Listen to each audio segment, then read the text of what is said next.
All right. Hello, everyone. Thank you for joining us. Give folks just another second to hop on. We're going to go ahead and get started, though. Good evening and welcome, everyone. My name is Jordan Campbell, and I have the privilege of serving as the executive director for the Gateway Regional Arts Center here in Mount Sterling, Kentucky. At GRAC, we are proud to serve as a premier cultural hub for Central and Eastern Kentucky, bringing people together through the arts, education, public programs, performances, exhibitions, and community storytelling. As we move toward America 250, we are especially excited to bring another dimension of arts and culture into our conversation, the history behind it all. The stories we tell, the places we preserve, and the communities we serve are all shaped by history. And Kentucky's Revolutionary era frontier story is a powerful part of that larger American story. Before we begin, I want to offer our sincere thanks to the National Endowment for the Humanities and America 250 for making this program possible. Their support allows us to explore Kentucky's role in the Revolutionary War era with depth, care, and public access, so this history gets the truth that it deserves and the telling that it deserves. And tonight's webinar invites us into 1700s Kentucky, a place where the ideals of independence existed alongside the very real challenges of survival, conflict, movement, settlement, and cultural collision. Before Kentucky became a Commonwealth in 1792, this region was already central to major questions about land, liberty, identity, and the future of the American West. And we are honored tonight to welcome Dr. Stephen Aron as our featured presenter this evening. Steve is the Calvin and Marilyn Gross Director and President and Chief Executive Officer of the Autry Museum of the American West. He assumed leadership of the Autry in July 2021, following a distinguished three-decade career as a professor of history at Princeton University and the University of California, Los Angeles. Dr. Aron is a leading scholar of frontiers, borderlands, and the American West with particular expertise in frontier and Western American history, colonial North America, 19th century U.S. history, and the American West in the global perspective. He holds degrees from Amherst College and the University of California, Berkeley, and is the author of several major works, including How the West Was Lost, The Transformation of Kentucky from Daniel Boone to Henry Clay, American Confluence, The American West, A Very Short Introduction, and Peace and Friendship, An Alternative History of the American West. His work has helped bridge academic and public history, which makes him an especially fitting voice for this conversation tonight at GRAC. We are so grateful to have him with us tonight to help us better understand Kentucky's frontier story and its place in the American Revolutionary War history. Please join me in welcoming Dr. Steve Aron. Thank you very much, Jordan, and thanks whoever's out there in whatever land you are. I wish I could be there in person, but I'll settle for the virtual version here. And as I say, I'm really delighted and excited to talk about. I've really been doing a number of these presentations in different places, and I'll talk a little bit about that. But I'm particularly excited to do one here, part of Kentucky's 250.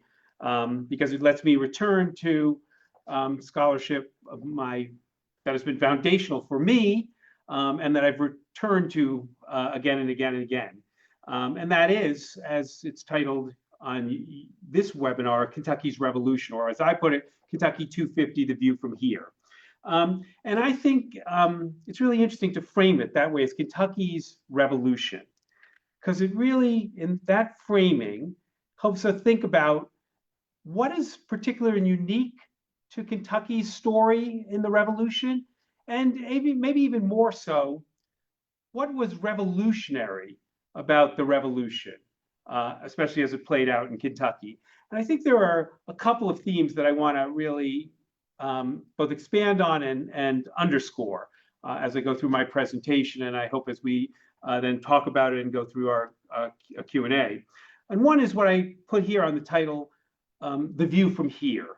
I really think that as we go about commemorating the 250th anniversary of the Declaration of Independence, it's important to localize it, to sort of see it as the views from many different places because the revolution looked different in different local contexts, and because localism was so prominent and important in those eras that we tend to think of nationalism and national identities as fully formed.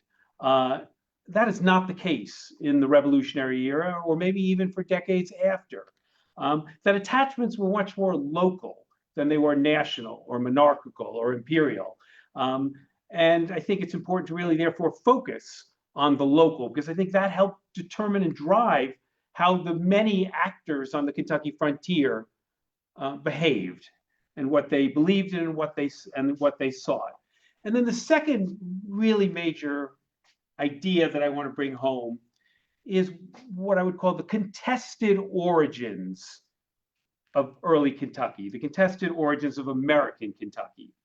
Um, I often say that historians have the great advantage that we know how things turned out.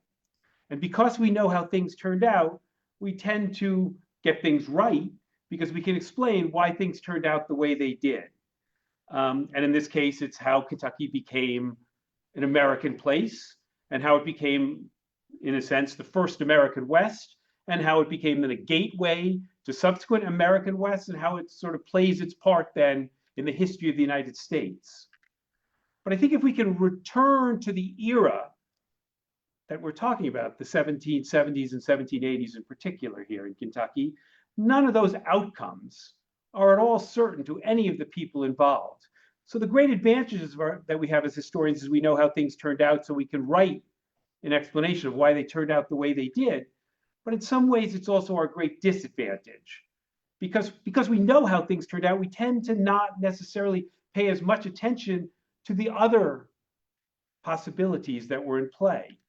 That Kentucky wasn't going to become an American place, that it might remain Indian countries, or it might remain a British colony, or become a British colony, or it might become attached to one or another empire, European empire, or that its local identities would fracture in many different directions. And to the people in Kentucky in the 1770s and 1780s, as I said, those outcomes are by no means certain. And their attachments to larger national entities are very tentative, tenuous, and ambivalent. And I think we need to understand that to understand how people behave.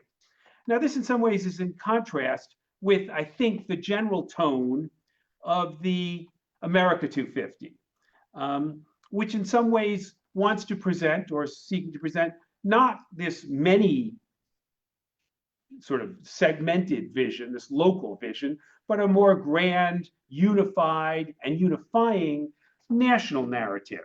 And that certainly makes, I think, good sense from a certain perspective. But I think, as I say, it tends to it maybe erases, as I say, some of the conflict and conflicted origins or contested origins that I want to bring forward. If we look at the way in which the 250 is, I think, the conventional view, it tends to look from Philadelphia and look from that Continental Congress and John Trumbull's painting of that scene of the signing of the Declaration of Independence is most front and center when people look at when they think out from what I would call, as I hear, the conventional view of how the America 250 is looked at, and how it begins with the framing of the Declaration of Independence and the ideals that animate the Americans to separate, or the American colonies, the British American colonies, 13 of those British American colonies, to separate, to announce their separation, declare their independence from Great Britain. And in that second sentence of the Declaration of Independence, to put forward what the historian Walter Isaacson recently termed in his small pamphlet book, the greatest sentence ever written. That is, we hold these truths to be self-evident, that all men are created equal, that they are endowed by their creator with certain unalienable rights, that among these are life, liberty, and the pursuit of happiness. And that's, I think, the conventional view framed in that way. More recently, though, I don't know how many of you who are on this webinar saw any or all of the Ken Burns documentary that recently aired on PBS, The American Revolution. It was very much in the Ken Burns style, but I think and I have to confess, I have not seen all of it, but I've seen a good portion of it. And it seems to me what Ken Burns was trying to do was speak to the fact that the American Revolution had many different faces, and different faces for different peoples involved in that revolution. And I think he was also trying to point out that the Continental Congress certainly had a broad, expansive, enlightened view of the world, but it was in many ways anything but continental in its constituency or its public or its vision in some ways, and that there were many conflicts within the American Revolution or between revolutionaries and that I think needs to be attended to. Now, the way in which historians often have sort of tried to frame that conflict, those conflicted or contested origins, is by even thinking about whether one should think about the American Revolution as a war of independence or a true revolution. And sometimes that gets framed also as the way I put it on this slide. Was the American Revolution merely a contest over home rule, or was it a war about who shall rule at home? And that distinction, I think, speaks also to the difference between a war of independence, which is merely like colonies separating from a mother country, but basically leaving the same social structure in place. And one set of elites replaces another, the colonial elites replace monarchical elites. Or was it a revolution in which the question of who shall rule at home, that is, this entire social and political order, was in many ways challenged and overturned? And I think in Kentucky, you can certainly see the ways in which that struggle and that distinction plays out between those who maybe see what's going on merely as a war of independence versus those who see its more revolutionary possibilities, those who see this just as a sense of Kentucky and the other American colonies gaining self-rule versus a more profound transformation of the social and political order, the who shall rule at home. And that's certainly, I think, at stake here, and what helps us to understand, I think, a little bit about what's going on in Kentucky in the 1770s and 1780s. I think the Burns film, too, in terms of pulling forward our understanding of the contested origins of the United States of America, also sort of brought, I think, shown a light on several of the conflicts that separated peoples in the early in the Revolutionary era. The most obvious being the conflict between patriots and Tories, between those who remained loyal to Great Britain and those who threw their lives and fortunes behind the American revolutionary cause, the patriots. It's famously said, and it's obviously different in all places, and we know in Kentucky, you have this distinction between those who are ardent advocates for the American cause, those who remain loyal are loyalists, and including there's prominent loyalists in Kentucky in the 1770s and 1780s, and a large, I would argue, middle ground of people who aren't quite so sure where they're going to settle and are most interested in seeing what's going to help, where their best fortunes may lie. So it's what I emphasized about the people whose loyalties were more local than national, and whose attachments were more ambiguous and tentative and subject to change based on who they thought might best guarantee their rights, if not so much to life, liberty, and happiness, to the pursuit of land and their ownership of land. The other sort of big divisions I would argue for is the division between slavery and freedom. That Declaration of Independence, obviously again in that second sentence, the world's greatest sentence ever written, announces those profound principles of life and liberty. declares all men created equal. But as we know, at the time of that writing, the United States was a society, like almost all societies around the world, in which slavery was part of the fabric of the social order. And yet the American Revolution brings forward new ideas about freedom that do, in fact, then also inspire new thinking about whether slavery is really, as it had always been thought of, something that is just the part of the natural order of things. If all men are created equal, that contagion of liberty is unleashed, and it begins to open up questions about slavery and freedom, and whether enslavement is proper and natural. And those conflicts certainly play out in Kentucky in the 1770s and 1780s. Most profound of all, and most violent and destructive and lethal, is the conflict between settler colonists and native peoples.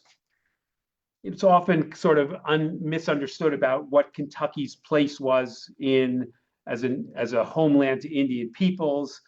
Oftentimes, Kentuckians like to claim that they were coming into a virgin land, a land that was empty of Indian peoples and therefore open for the claiming.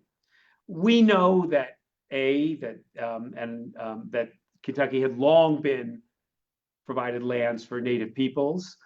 If during the 18th century it became a more contested hunting ground among different native groups from north of the Ohio River and then south of the Ohio River, and not sort of home to the kind of native villages that you see north of the Ohio River, nonetheless, it remained very much country that native peoples, for the most part, claimed. And we'll come back to that conflict, but that obviously is the most profound of conflicts and as I said before, I think it's really essential to focus less on the national and more on the local. These were lives in which, obviously, on the one hand, people who came to Kentucky in the 1770s and 1780s had themselves uprooted themselves from places distant and had traveled long from their places of birth in many cases.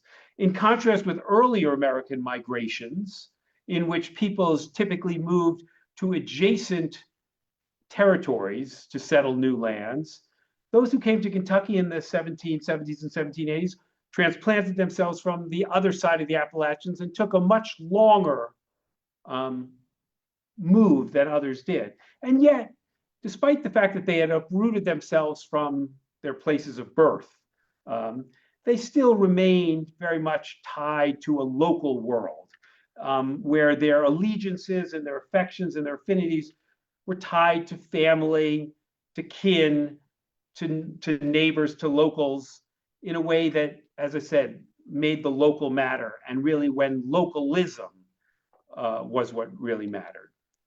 So here I have to give a shameless plug. Sorry for this little aside, but should any of you find your way to Los Angeles over the next 8 months, I really will encourage you, and I will extend a personal invitation for you to come visit the museum of which I am the director, which is the Autry Museum of the American West. Yes, it was founded by Gene Autry, the singing cowboy, who some of you of a certain age, probably on this call or in this webinar, know who that is. We have an exhibition up called The Life, Liberty in Los Angeles, again, taking its title from that most famous phrase in the Declaration of Independence, but looking at it from the perspective of Los Angeles.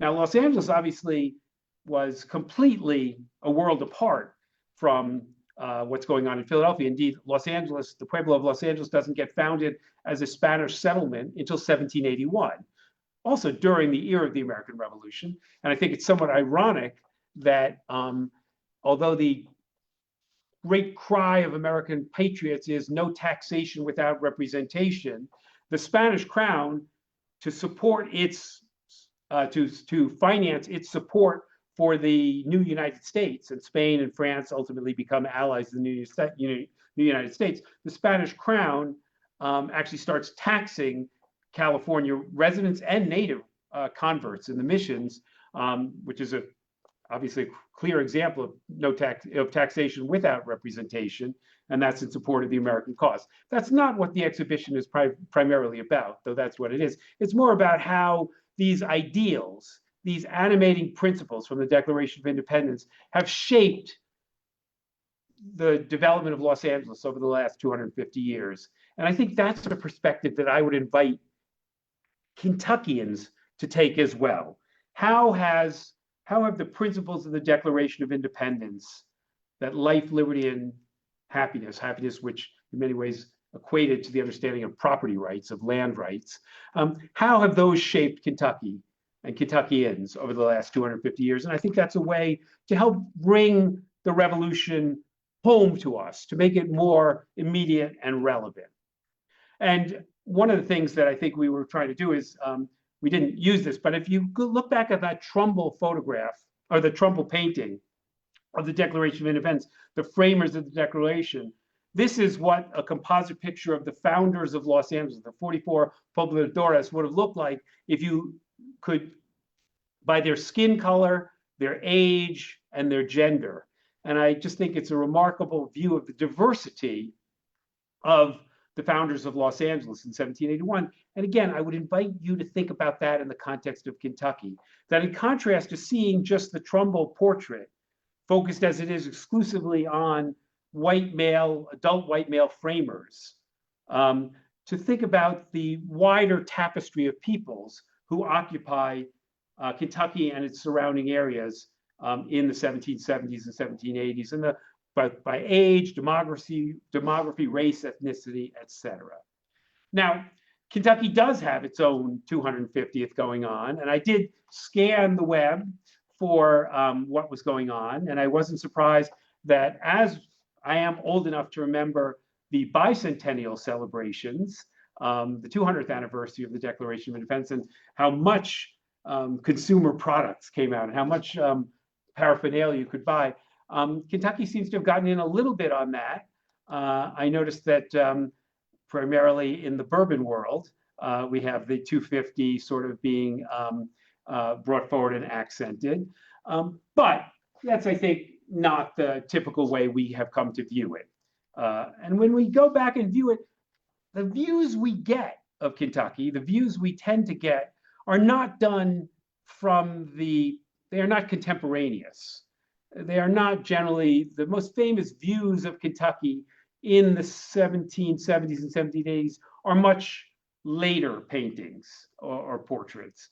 In this case, and this one I noticed is used on one of the panels. This is, of course, William Tyler Ranie's 1849 Boone's first view, looking out from near where you are into the Bluegrass Plain. And one could say a lot more. And then even more famous probably is the George Caleb Bingham painting, also from about the same era, 1851, 1852, Boone escorting the settlers through Cumberland Gap. Those two images, it seems to me, have really shaped our thinking and our understanding about the view into Kentucky. And I think those are helpful images, but I would argue that they also, and we could talk more in the Q&A, are problematic images in terms of what they tell us and what they reveal, what they show, and what they obscure, what they don't tell us. And for me, this lets me return back to, and you can see I actually used the William Tyler Ranie painting as the cover of my first book, How the West Was Lost, The Transformation of Kentucky from Daniel Boone to Henry Clay.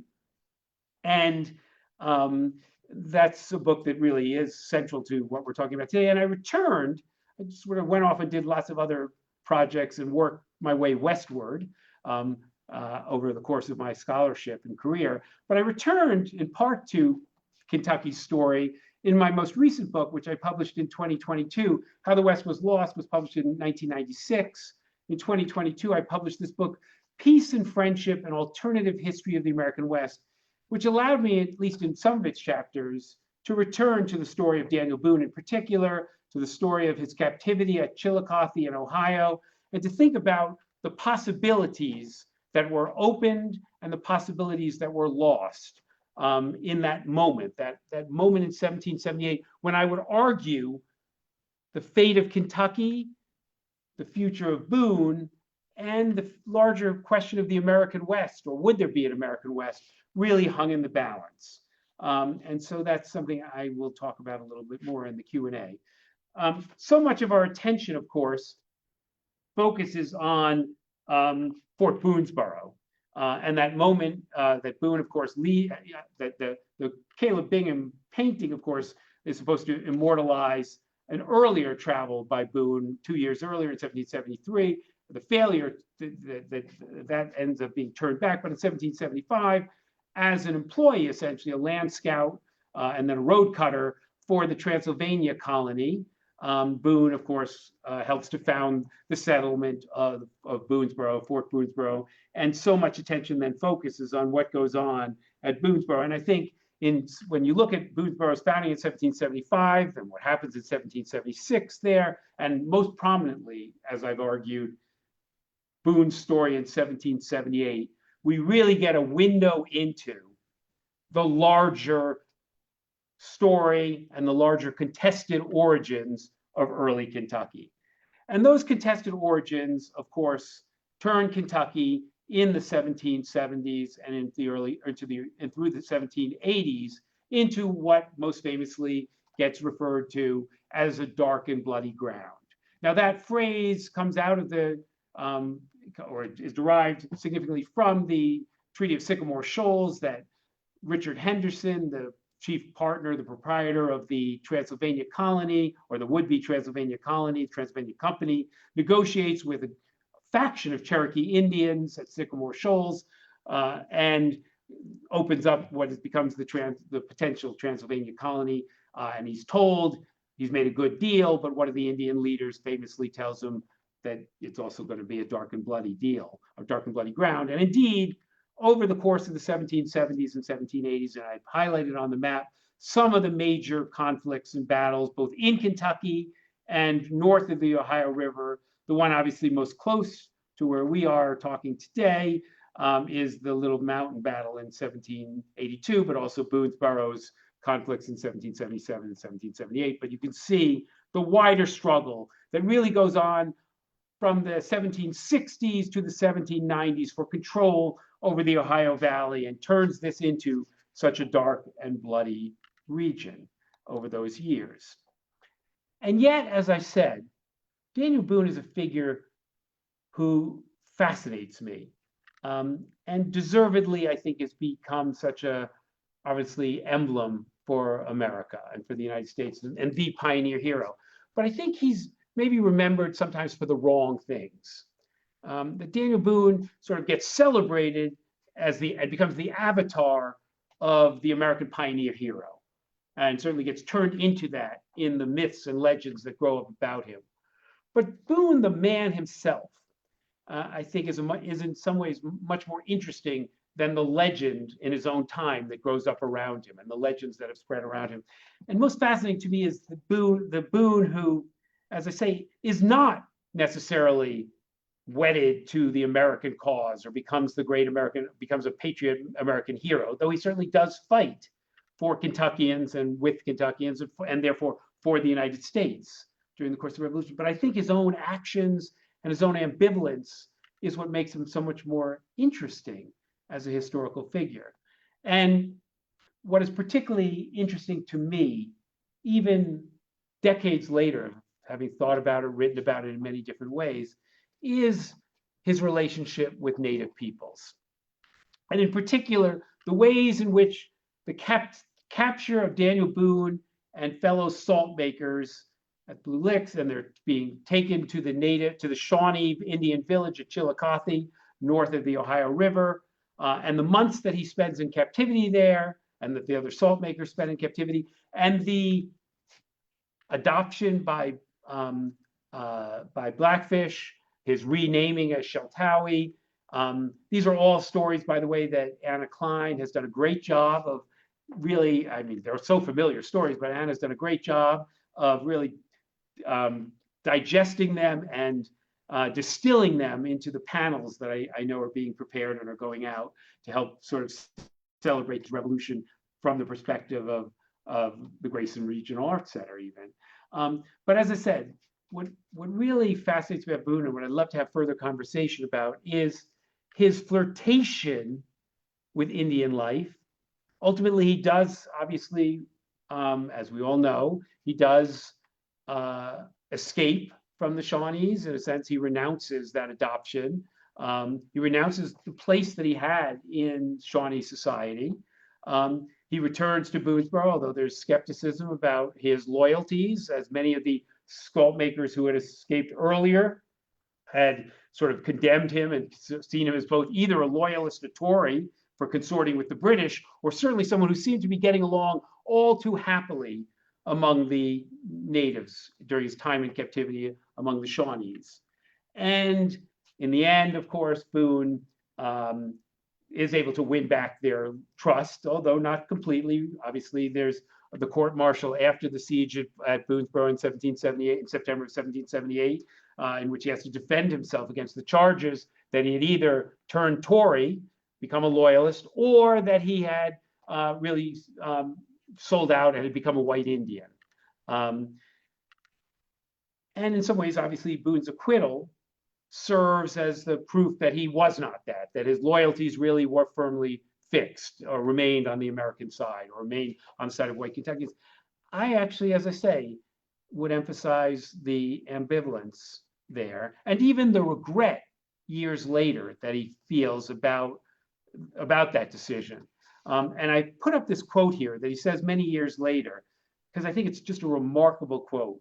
Many things happen in war that were best forgotten in peace. And that line is one I really encourage people to think about. What's the significance of that? This is years later, he's saying about his relations with Shawnee Indians and his continuing sort of, on the one hand, he had participated in battles against them. He had fought against them. He had killed some Shawnees, obviously. And yet he comes later in life when he moves out of the United States and moves as an older man. And as we know, he leaves Kentucky in the 1790s and moves across the international border. He takes up the invitation from the Spanish government to settle in upper Louisiana. This is a little area here. And Boone's settlement is close to Rogerstown, the site, the original site along near the Missouri River. And he lives among the Shawnees again, as we know, and he lives quite amicably. And people explain to him, how do you do this? How did you sort of get over the fact that these people had had mutilated one of your sons, had killed another son? How did you adjust to this? And he has that famous line, many things happen in war that are best forgotten in peace. And I think that's really quite a, as I say, remarkable line in terms of really opening up a different way of thinking about how we overcome our differences, in something that I think we don't do enough of. The other story about Kentucky that I just want to highlight here in my opening remarks is the story of enslavement in Kentucky. And it's again, probably in this area, most closely associated with Monk Estill is the sort of most famous figure.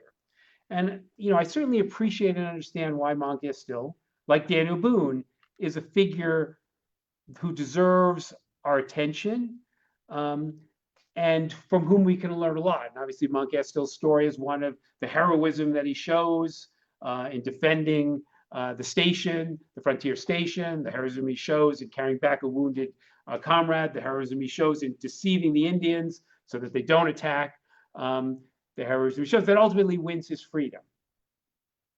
And yet, the Estill story, like the Boone story, sometimes has the advance, while it opens up some very important aspects of early Kentucky history, it also makes us maybe miss see. Because just as Daniel Boone was so exceptional in some ways in his ability to overcome the differences that separated him from Native peoples, to see across that cultural line, to welcome and display genuine affection for Native peoples, so too Monk Estill's story, it seems to me, risks missing the larger story of Kentucky in the 1770s and 1780s, which is one in which there are significant efforts mounted to lead towards emancipation, to maybe invite Kentucky into the Union as a state, and where in which slavery might not have been accepted, in which slavery might have been prohibited. There are campaigns and there are efforts to do that, but those don't happen.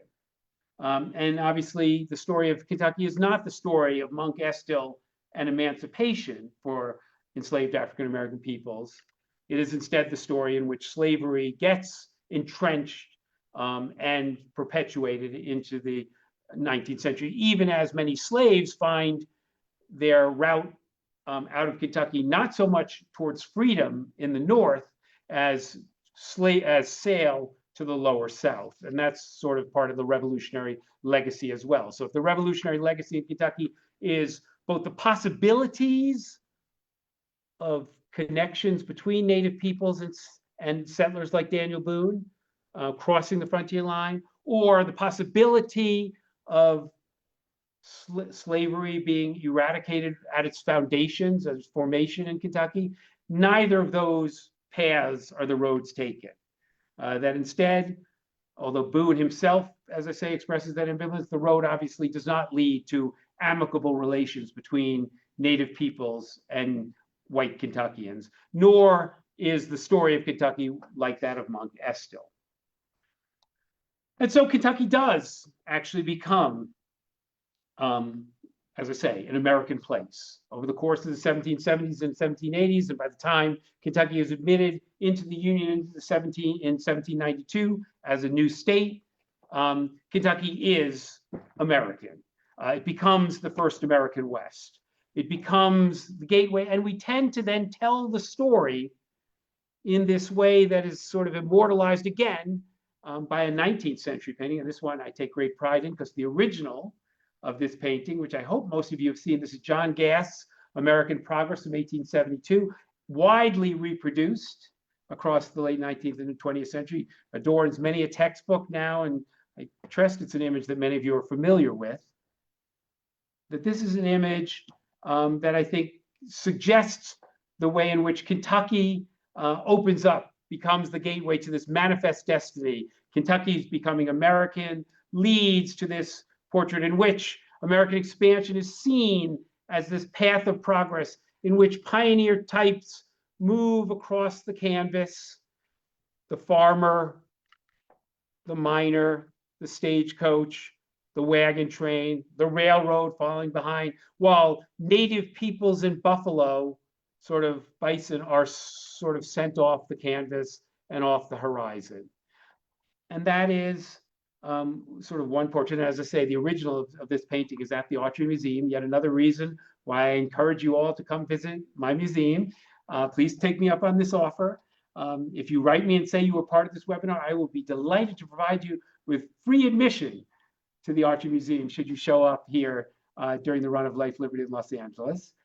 But I'd ask you to think about, in context of what I've emphasized here, and this is the point I'm going to conclude this discussion on, and then, or my presentation on, and then we'll open it up to conversation, is although this portrait of it, this retrospective view of manifest destiny of American progress seems to present it almost as a peaceful procession, a peaceful passage. It writes the violence out of the story of the making of Kentucky. It writes the uncertainty out of the story of the making of Kentucky as an American place and the making of the American West that follows as American places. It writes that out. We know that that's not the case. And we know that, for example, I just will conclude with one final image, which is Charles Hilliard's sort of reversing manifest destiny painting that he recently did.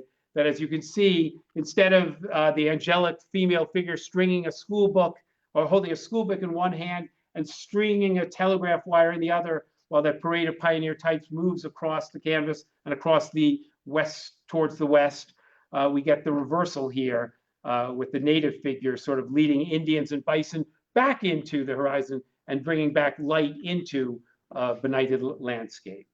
With that, I'm going to conclude because I'm coming up to time now, conclude my opening remarks.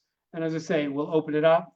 And as I really hope, have emphasized, to think anew about this era of Kentucky's founding, paying attention to how contested that founding is, how uncertain its outcome is, and how much we could learn from really trying to grapple again with both the uncertainties, the contestation, and the possibilities that were lost, as well as those that were won in this era. So thank you. I'm going to stop Wow. sharing here. Yeah. Thank you so much, Dr. Aaron. What an illuminating presentation. I love how you kind of took it from the big picture and down to the very specific area we exist within here in Mount Sterling. And you're talking about Gateway, and that's like in our name. And Right. so I know it's that's sort why of I put it there.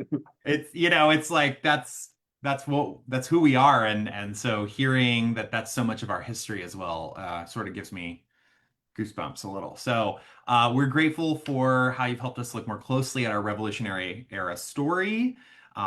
Certainly not one-dimensional, layered history. And I now want to sort of open the conversation up and introduce Anna Kline, GRAC's Special Projects Manager, who's going to help us guide the next portion of the program.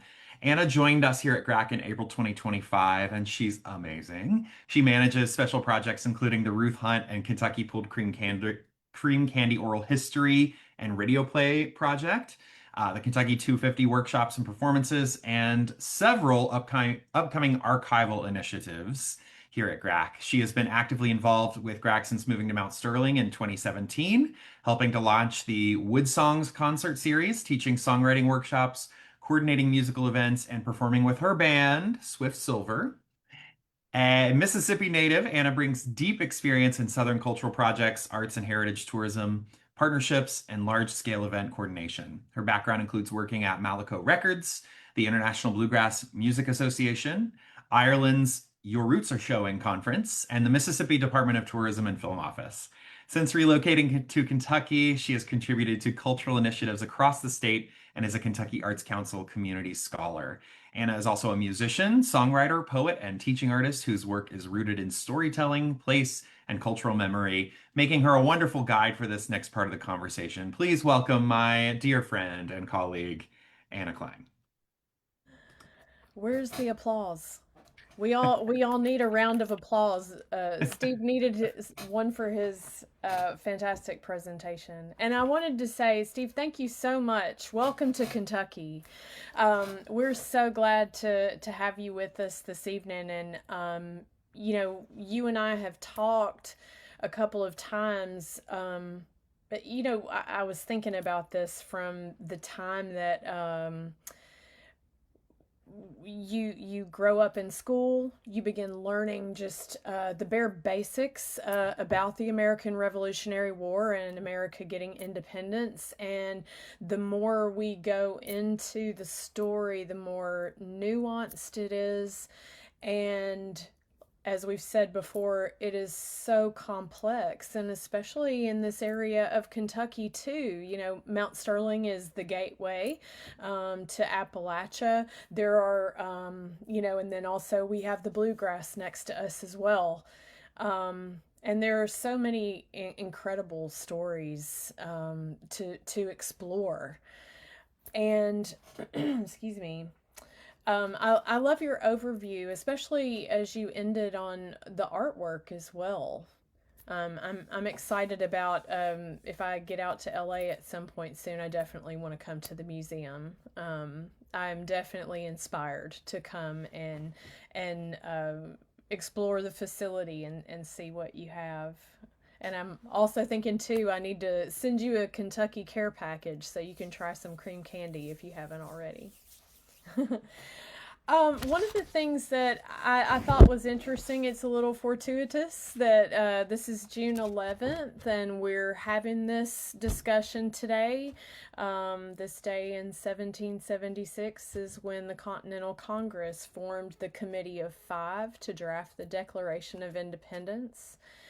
Um, and we know, I was just, especially since I was doing a lot of digging too, there's also a documentary on Netflix about Thomas Jefferson, which is interesting. I've kind of gotten into that as well. He wrote the first draft, which I thought was interesting, especially in the Ken Burns documentary.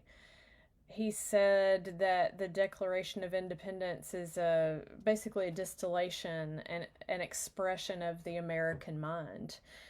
And when we've talked about the ins and outs of, especially you mentioned to me, that the way that we look at the Revolutionary War era these days, of course, we have the great luxury of hindsight, and we have these answers and we know what happened and we saw how it played out.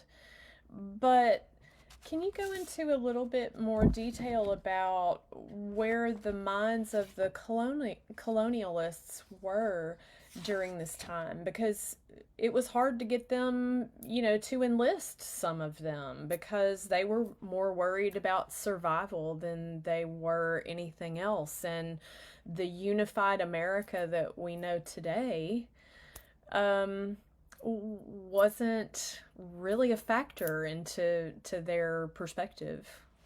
Right. So, I mean, that was you had a lot of ideas packed into that I opening. know. I And let me did. just say, and I gave a brief plug to that in my presentation, but I am so impressed, as I've said to you, with the panels you put together Oh, thank because you had to distill down so much material. Look, I know this, being a museum director, the tyranny of the text panel and label copy, where you have only this many words to sort of convey very complicated ideas often. And I'm so impressed by it. I hope everyone does have a chance to see the panels you put together. I'm not sure where they're going. Um, It'll be at local libraries and some Perfect. museums around the area, So schools, I, and that kind I of thing. hope people have a chance because I think you did such a great job distilling so many of the critical stories and trying to capture, Thank you. given the very tight word limits, the very tight word limits, Yes. some of what you talked about in terms of the nuance and the complexity. And I really think look, I've done enough TV documentaries and things that I've learned that, like on label copy, you're only going to get so many words, and you're going to be a snippet of when you're a talking head on a television documentary.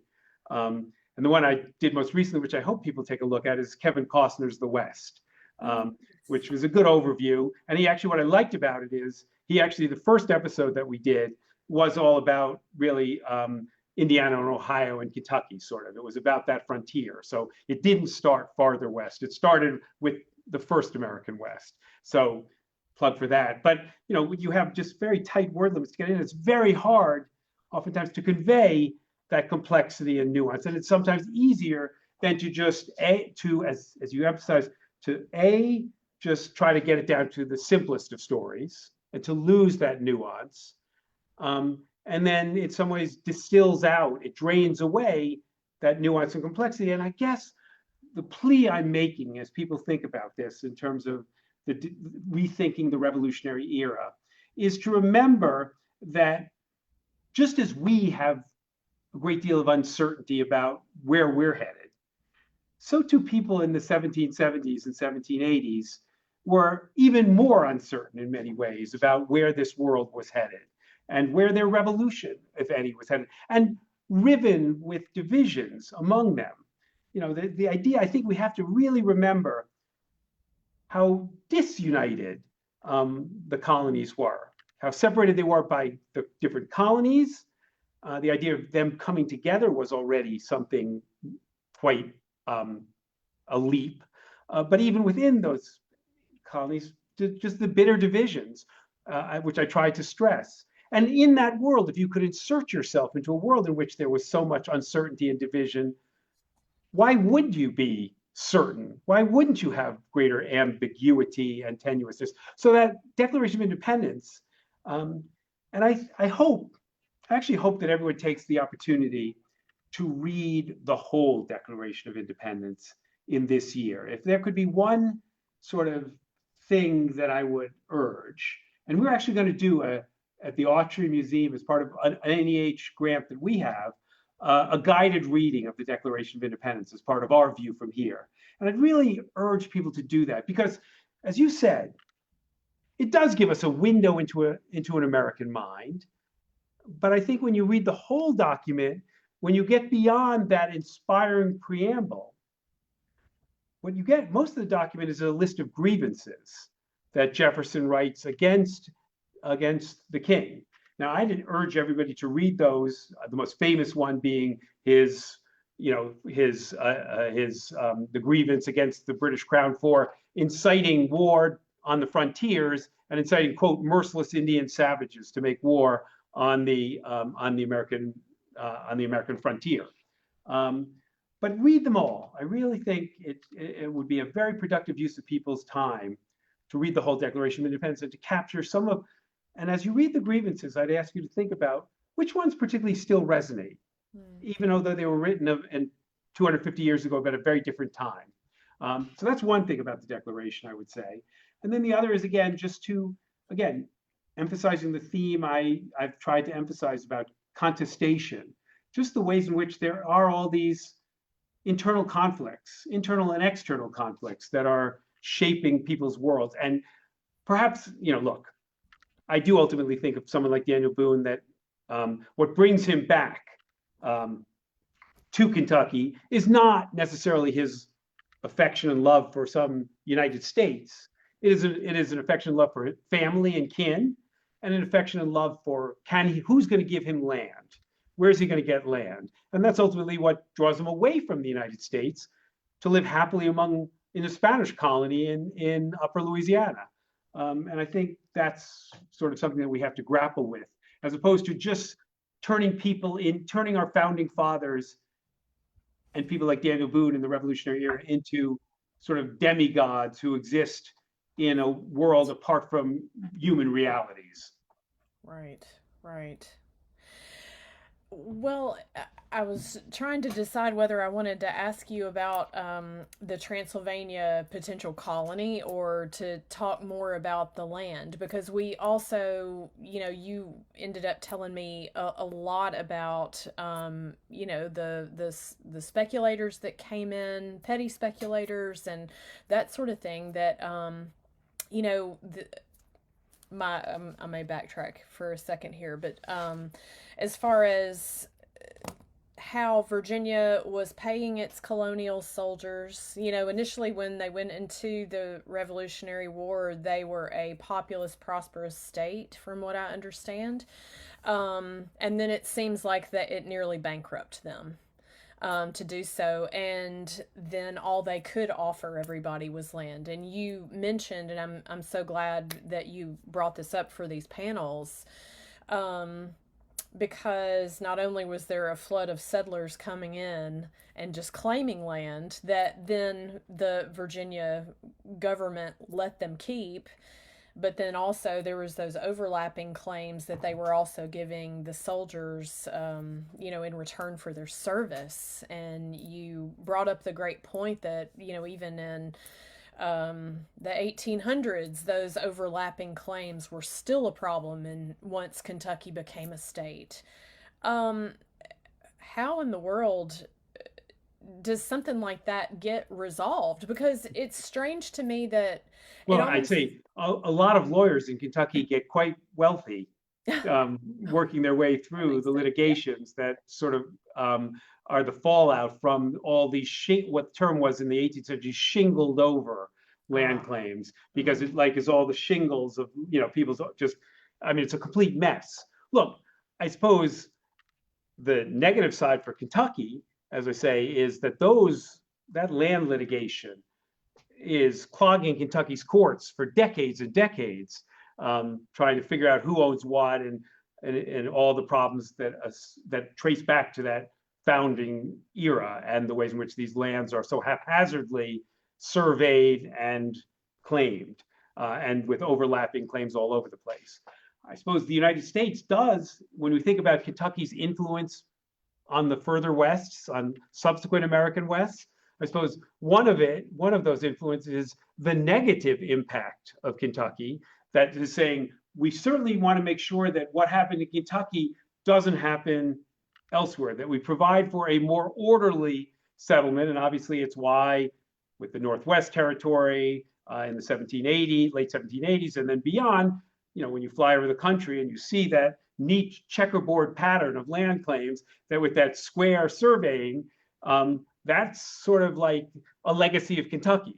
That, it's a negative legacy of Kentucky, but it's basically, we can't let happen again what happened in Kentucky.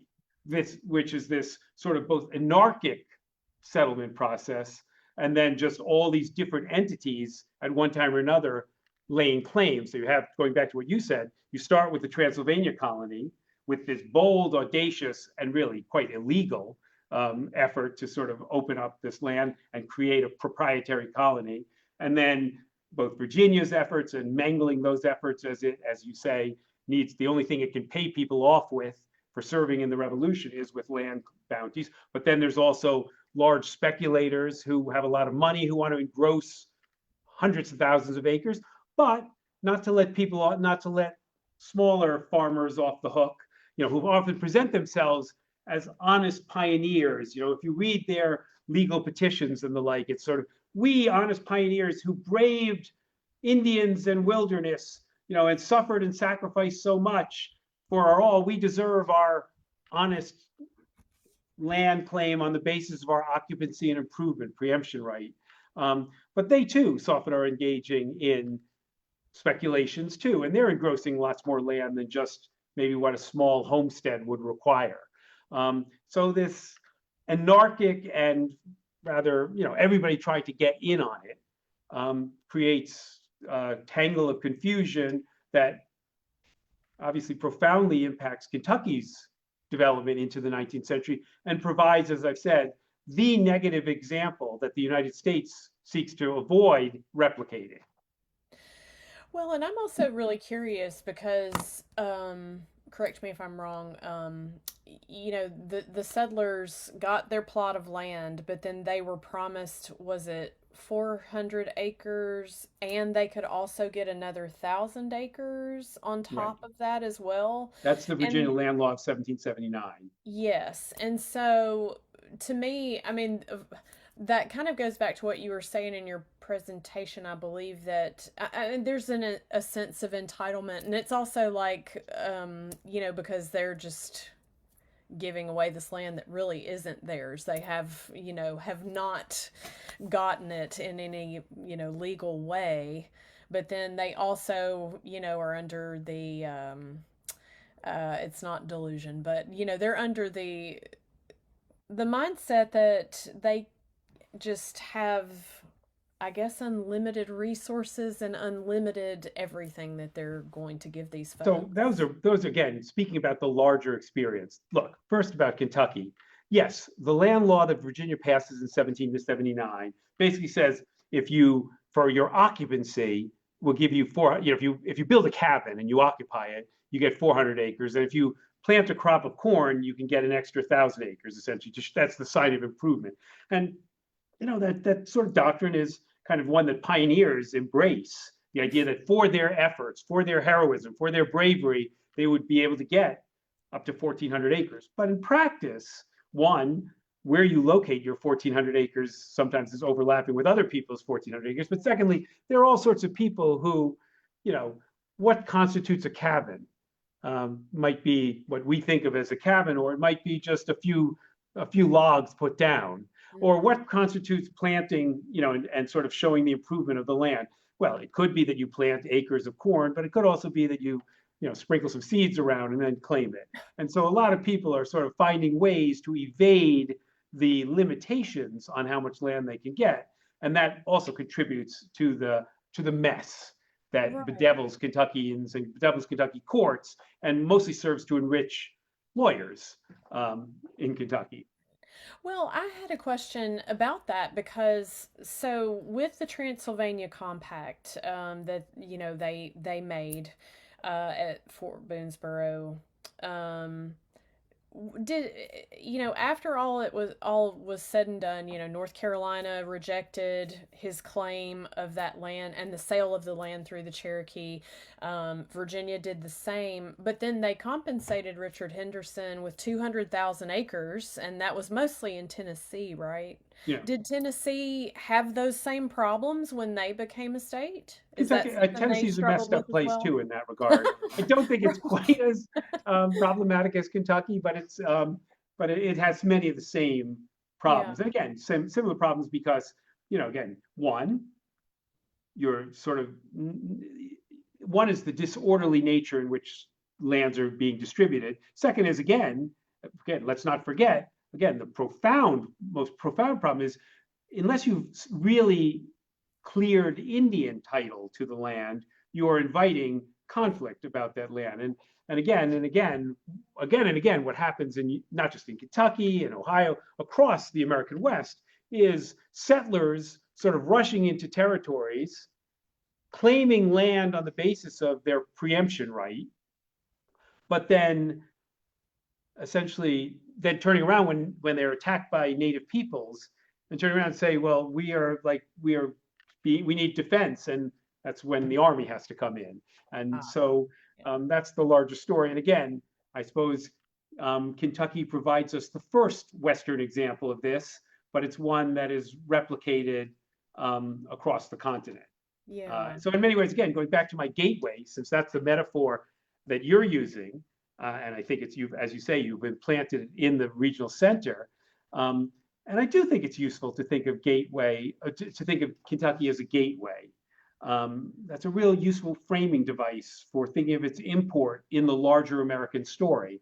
But I think it's essential that we think of that gateway not simply in that sort of John Gast manifest, destiny, peaceful procession, but we remember just how conflicted, contested, and violent, and often disorderly and chaotic that Kentucky experience is. So if Kentucky's a gateway in many ways, it's a gateway um, to a lot of violence and trouble, as well as to the sort of the greater sort of good that comes from the expansion of the American West of the United States.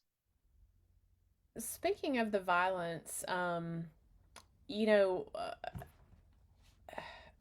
that's such a difficult thing to talk about because, of course, now as we have in hindsight, and luckily, reframing as needed to happen, now the settlers, I guess I'm specifically thinking of Fort Boonesborough, and especially if you go over there, I'm sure folks have been. I love looking, in the old cemetery and that sort of thing, and putting yourself in that mind when you're there on those grounds, and thinking about all of those angles. And to me, I guess I was wanting to transition and talk a little bit about Chief Blackfish Mm-hmm. and Daniel Boone. And I've got a couple of questions along those lines as well. Because you're right, that is a fascinating story. And, one that is constantly, looming larger than life over Kentucky history. One of the things that I was kind of curious about, is that, we know that recorded history was mostly accounts that other people had of the Native Americans in the area. But when Boone escaped captivity and came back to Fort Boonesborough, and he was warning everybody that the Shawnee were about to come and attack them, are there any accounts that exist? Did Chief Blackfish feel betrayed, or what? That Do is, you know? well, look, I I mean, you've asked the $1 million question here because because as historians, I made the point earlier, we get things right because we know how things turned out, but it also, it's our disadvantage because we don't pay attention to the way things didn't turn out, but that how they might have turned out. But I think your question is even more powerful and problematic. That is how much we don't know. I went to a lecture by a friend of mine who's an astrophysicist the other day.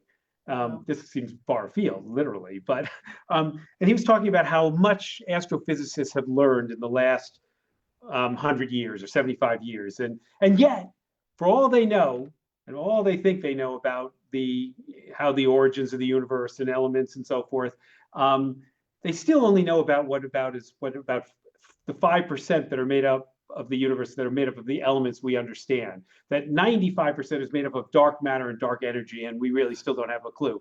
And I think that metaphor applies to history as well. I think over the last decades, historians have made enormous strides in uncovering a broader, deeper history, a wider, more inclusive history, of bringing in more attention to the experiences of, for example, to use the Kentucky stories, to understand the story of pioneer women as well as pioneer men, to look at the lives of enslaved people as well as free people, to look at the lives of native people as well as the lives of settlers, pioneers. So our canvas has certainly expanded dramatically over the last 50 years of historical research. We've really come to learn a great deal more, for example, about Ohio Indian cultures and trying to get more at their perspectives on this. And yet, to extend that metaphor, I still think we probably only know about 5% because that other 95% remains sort of outside of our vision because most of the documents we have, very few of those documents are written. We don't have Blackfish's recollections. We have Boone's and the people related to Boone's, their interviews that show up in the Draper manuscripts and the Shane manuscripts and in various other places, or in Filson's, account and so forth. Even problematic as those things might be, we don't have anything. We have no, and the only time Blackfish's in any way enters into our historical documentary framing is when when other people are saying sort of what he said, or in some ways, when it's translated either through something that shows up in a British colonial record or an American document. But it's still, you're looking at it again through a very problematic prism when what you're getting. Right. And I think that's now look, this I would argue is one of the great things that museums can do, is that we bring forward not just the traditional documents that help us record history, but through our display and interpretation of material culture, we can bring forward aspects of people's lives, and not just simply Indians, aspects of people's lives who otherwise left us little in the way of written records on which to reconstruct history. So I think history museums are particularly important in helping us to see more into the lives of people who otherwise may have been outside the frame of traditional documentary historical evidence. But even still, going back to the point, we used to know this much. Maybe now we know this much, but we're a long way from knowing this much. And your point about Blackfish is, I think that is I'd love to be able to investigate that question, but I'm afraid it takes us into the terrain of novelists rather than historians. A novelist could do a great book about Blackfish's betrayal. Did he feel that this adopted son who he treated so well, who he, saved from execution in a sense when the salt makers were captured, who he takes into his family, who he treats so wonderfully, then, betrays him essentially. I wish we knew Who more, knows? but unfortunately, as I say, novelists get to play in that world. Historians, not so much. Right. Well, it makes sense because over thousands and thousands of years, so many things have been lost. But again, unfortunately. let's go back to the example here, what this wonderful world that museums fill too, not only with the material culture, but art. I mean, I think Yeah. art also is a way to evoke understandings. Now, look, I made the point that we should be careful when we use William Tyler Ranney's portrait of Boone's first view, or George Caleb Bingham's view of the settlers coming through the Boone coming escorting the settlers through Cumberland Gap, because those are paintings that are done 75 years later under very different contexts with very different kind of schemes that they're trying to put forward. So, but at the same time, I think it is what we, it is one of our tools, and just even what it can evoke. So to the extent that art is another way of helping us to understand more power. And it definitely helps us literally walk in somebody else's shoes in a lot of ways. And it's such a powerful tool. Um, But I, I am really left pondering your question here, because oh, I really would love to know, and what a book it would be. The betrayal of it Blackfish. would. It really would. That would be Um, a I would would that buy there was it. this would that there was a secret document Yeah. that was somewhere out there, buried in some. I have to say, the first time I went to find the village of Chillicothe, where Boone was taken, I had some decent ideas of where it was based on various things. But the first time I tried to actually locate it, my GPS put me in the middle of a cornfield, in the middle of nowhere. I Oh, wow. finally, I mean, it actually is. There's actually is a historical marker outside a somewhat decrepit motel near Xenia, Ohio, where Oh, this wow. this site is, and Oh, it's wow. actually interesting to go look at what the historical markers on that site are, because they're not necessarily. Let's just say those historical markers have not been updated for probably 100 years, and Right. I would not say they capture the history accurately. Well, and you also brought up a very good point when you were reviewing the panels that I sent, because you said now it was about the Estel's defeat marker that Right. had the marauding Indians on it. And I was really appreciative that you caught that. Because, you know, I'm just thinking about there's so many aspects to this area. We've got, Indian old fields, and I wanted to talk to you more, and I know we're just going to have to scratch the surface today. It could be, we could make 100 panels and we could have a million discussions about this stuff, about the warrior's path that came through the Ohio Valley, and then Mount Sterling itself was a cultural center as well, for the Native Americans. And there's so many really incredible stories.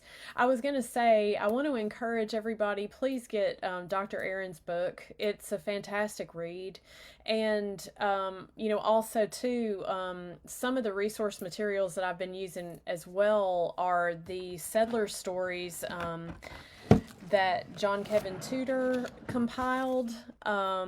There is a Reverend Dabney Shane, who was a traveling Presbyterian preacher that came through the area. I think Kevin is also compiling a book about Bath County settlers' stories, and it's such a fantastic read, because there's so many mentions of the people that really contributed to the history of this area, George Rogers Clark, and all kinds of interesting leaders. But then there's also mention of Blackfish here and there. And, the original Harry Enoch, he published one of Clark County settlers as well. But there's so many wonderful resources out there. So again, I want to echo your plea here for people to go back and read some of the local histories that have been done. They're really, and they can be enormously enlightening. So that's, I think, a real important point to sort of leave here with. But also I'd encourage you, you brought it up, go around and look at the historical markers Mm-hmm. that dot your area, and think about the ones that maybe are that it is time to Update. update them. Yes. And that too, it seems to me, if we really want to make our America 250 or our Kentucky 250 a valuable historical moment, that would be one service we could do, is really go back and think about the public markers that we have that can commemorate aspects of our history, and think about which ones need maybe to be updated. And as I said, any of you, if you find your way to near Xenia, Ohio, take a look at the markers that mark Yeah. that site and mark about Blackfish's death and the raid, Bowman's raid in 1779, and Boone's captivity in the Salt Lick. And Right. as I said, I would say those are in need of some rewriting. Yes. Hey, Anna, it's Kevin. Can you hear me? I can. I thought Hey, that was you. How are oh, you thank you. doing? Good. Thanks for plugging my book, first of all. But Yeah. I also wanted to plug Tecumseh. If anybody has ever been to Chillicothe, Ohio, the outdoor drama there, Dr. Aron is great. If you've ever seen it, So it's really I have good. never been to that one. I love going to outdoor dramas, especially the ones that are in Kentucky. Though I have to say, the night that I went to the Boonesboro one, unfortunately, the various flaming arrows set one of the trees on fire. So suddenly they had to sort of bring out the fire extinguisher. I don't think they had those in the 18th century. So it didn't make for, but I think these outdoor dramas, and when because there's one in Ohio that's also a musical, right? That they Well, did, of uh, Pioneer Life. well, Tecumseh's been there. It's been going on for decades, and it's right there at the state park at Chillicothe, and Right. it's really, really good. Oh. But keep in mind where Chillicothe is today is not where Chillicothe was in 1778 or 9. So Chillicothe Yes. moved around. That's part of the challenge of finding Yeah. the site itself. It's in the actual Chillicothe, Ohio, the actual Yeah, town right. is the Which is drama. not the Chillicothe of where Boone gets taken in No, 1778. Yeah. Well, there's also a great one in North Carolina called Unto These Hills. Actually, I don't know if it's still going anymore, but I had some friends who worked in that. I think that Going. I think these are, there's been some look, reimagining of again, that one too. I will say this, and again, I talked about the experience of trying to translate history into history museums and the challenges when you have only this much words, or turning history into television programs and documentaries where you're being interviewed for 2 hours and they're going to use 27 seconds of what you say, type thing, in various edited ways. But I would also say that historical dramas like this, like the ones we've been talking about, I'm not going to hold them up on accuracy all the time, but I think they're a wonderful way to bring history alive, and I hope to whet people's appetite to learn more and to come to the kind of sites that we have and hopefully learn more. Yeah. Yeah. Well, that was going to be one of my questions, and I'm just looking at the time here. I want to hold some space for Q&A, but Dr. Aron, something that we deal with a lot in the arts, obviously, and in the cultural space, and I know in museums we do this as well, is imagination and curiosity. And I wonder, for you, from your perspective, when you say, we know this much and there's this much we can learn and there's this much that we don't know. Um, where's the line for that? Like, where is there room for imagination and curiosity, and where do we draw the line there and say, you know, like you said, like there are limitations to art. Don't take it for, Well, verbatim. yeah, That's exactly what Daniel Boone looked like or whatever, right, right? right. Look, I mean, one that I had looked at more closely was this was separately because I'd done some work on the Lewis and Clark expedition, and looking at all of the different sculptures, portraits, et cetera, that are done of Sacagawea. But there are no physical descriptions of Sacagawea in any of the journals. I mean, they wrote millions of words, but there are no descriptions, and therefore all of these things all the portraits that we have of her, all the sculptures that are done of her, bear no relationship to what she may or may not have looked like. I mean, we have no idea. And I think, look, again, am I discounting that? I obviously think imagination plays, and even historians have some latitude to speculate, but I don't think we have the same latitude that novelists have, or that filmmakers have, or that playwrights have, or that songwriters, Anna, have. Yeah. I did want to see if anybody has questions, or Jordan, do you have any other questions? like I said, there's so many ways this conversation could dogleg because I'm just personally fascinated. I love history so much. And it's such a great opportunity to talk to a historian who's made it his life's work. Um, were you going to say something? No, I was gonna Oh, first again, thank everyone, and thank you in particular, Anna, for, as I said, it was fascinating looking at the panels you put together because it reminded me of the challenges, because I it was wanted to say, well, why can't you difficult, say this, and this? right? But then, we don't have the space, and obviously Yeah. I'm well aware of that. But I hope the people who come and see the panels at the libraries around your area, um, are sort of encouraged to go deeper, to read more, to look more closely, because I do think Kentucky's history has importance. This early Kentucky history has importance, as I've tried to emphasize, not just for better understanding the local, not just for better understanding Kentucky, but really for better understanding the larger story of the United States, both in the Revolutionary era, both how to understand what's going on in the 1770s and 1780s, but also, to use the metaphor again, as a gateway to understanding what happens after, for better or for worse. And I think that's something that people should attend to. I also wanted to, as again, emphasize my pitch and my pledge that if anyone from here reaches out to me, you can reach out to me through UCLA or the Autry, and tells me you're coming, you heard this webinar, and you're going to be in Los Angeles. I would be delighted to provide you admission to the Autry Museum of the American West. I will be in Kentucky, actually, I think at the end of October, and I'm hoping I'm going to have a little time to come up your way. Well, if you do, please let us know. We would love to see you, and in person and not just on a screen. It would be great. Right. We've got a few more minutes.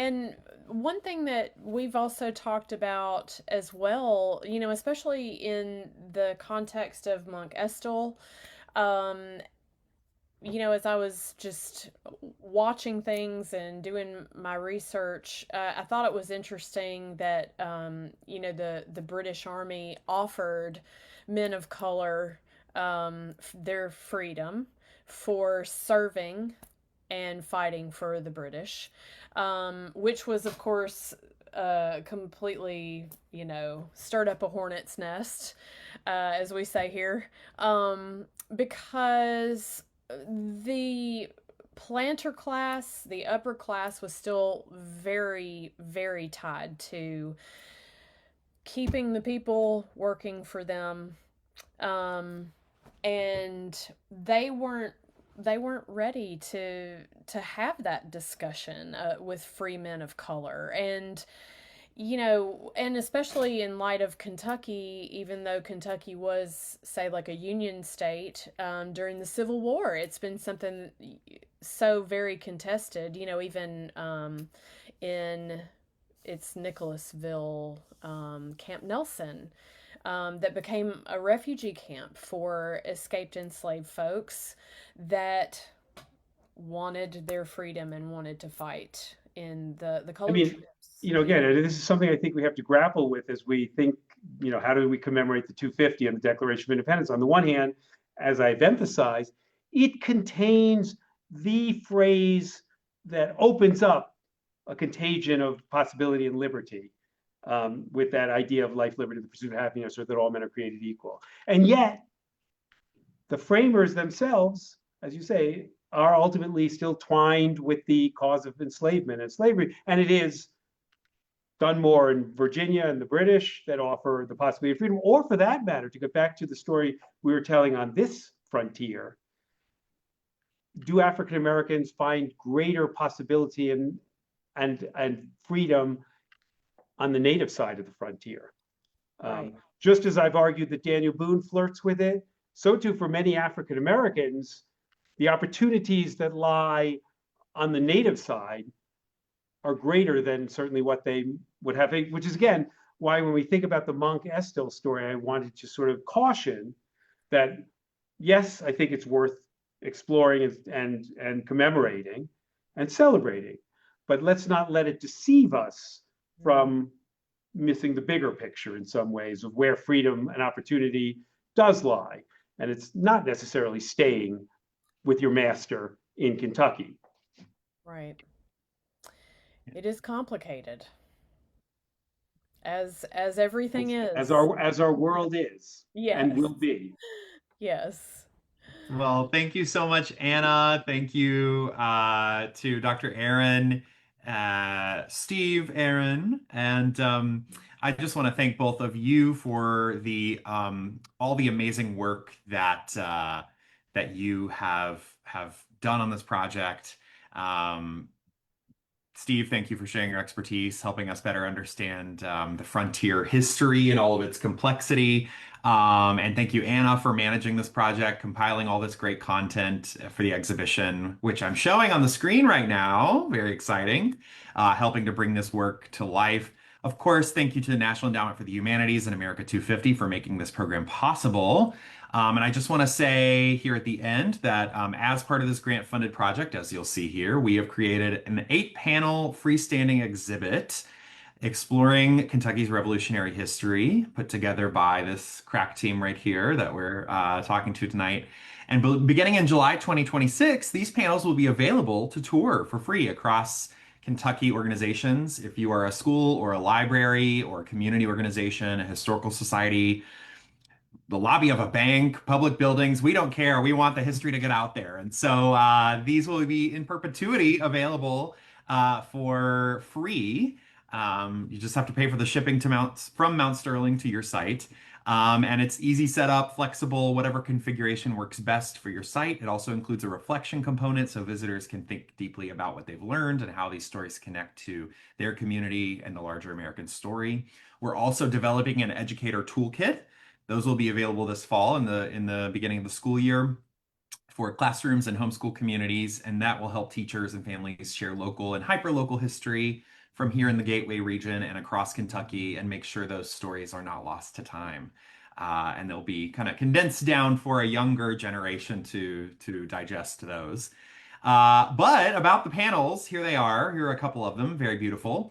We will actually be premiering them to the public on Saturday, July 4th at the Gateway 250 Small Town Big Freedom Celebration. And I know Tracy Pierce is on the call at the Montgomery County High School football field. It's a free community event, food trucks, inflatables for the kids, live music, patriotic ceremonies, family activities. We will also be doing some take-home Declaration of Independence prints that students can take on parchment with them. And then there will be a big fireworks show to end the night. But these panels will also be there, so we wanted to add that historical learning element to the night as well. And please keep an eye out. This webinar, if you'd like to rewatch, will be available on our YouTube channel and Facebook page.